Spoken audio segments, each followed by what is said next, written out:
music of the wild. Sound recorders for the films, Jamie spends her spare time accumulating an archive of the pack's howls.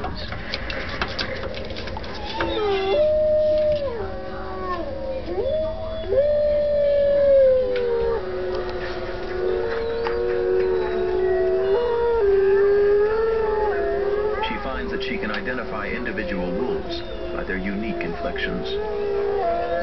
Surprisingly, Lakota had the most beautiful howl.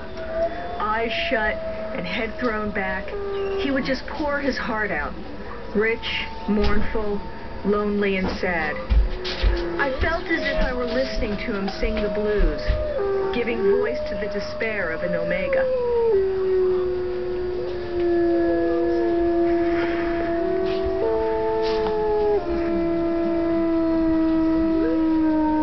Jamie believes that wolves are so intelligent that they can communicate in complicated ways through their howls and body postures, ways we don't yet understand.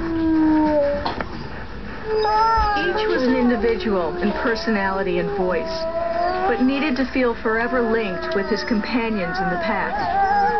They constantly rubbed and licked one another as if to reassure themselves of this closeness. Even competitive wrestling was a way of reinforcing that each had a place in the pack structure, that they were a united family.